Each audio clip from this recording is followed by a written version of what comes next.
5:41. All eyes at local business are watching ahead to the federal election taking place in October. Yes. And it's, as you describe, a rather exciting and interesting scene because it's not something we often see. So why don't you kind of explain the lay of the land? Well, it's only 17 weeks away, Only the federal election. 17 weeks. You say October, it sounds really far, but 17 weeks until October 19th.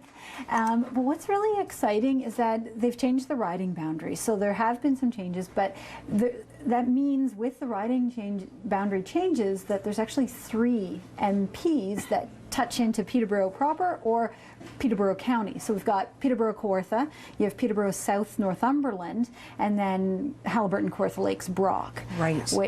So that's kind of neat. Now we had 2 that represented this area that had that direct connection to Peterborough or Peterborough County, and now we have 3 going forward. So now with your position at the Chambers, would you like to predict who's going to win all of these ridings? No. Right now? Okay. No, I would not. I knew it. No, I won't predict because really the Chamber's a nonpartisan. We really want to put forward policies that we can work with whichever government is there, we will have to work with them to see that kind of the business community advocacy is there. We'll be working with them. And those are, that's really important to know. So when we're talking about these policies, we're talking in the event that we will be working with whichever government is in power.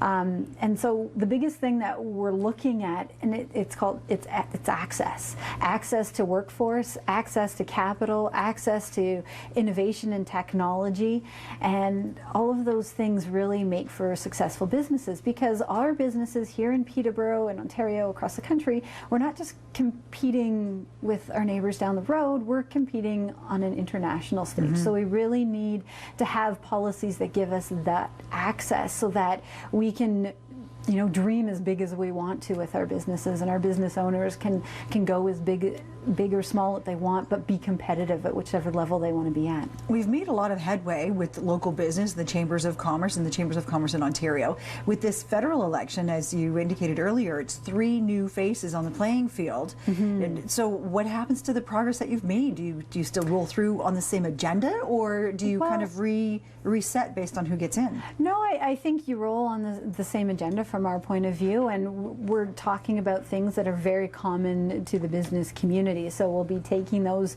issues forward and saying, we need lots of labor market information about this area. How can we get that? What do we need to do? That sort of thing. That's about our workforce and finding out about what's going on with our workforce, access to markets. That's talking about having good interprovincial trade agreements as much as we have international trade agreements. So those are really big things that, that any government will have to have a look at, have a part to play in. Absolutely. Well, thank you very much for joining us for Business 911, and anyone who wants some extra information on what you're talking about can go to the PeterboroughChamber.ca. There we go. It is. And this was brought to you by Business 911 is brought to you by Nexacom Unlimited Internet. We have what it takes.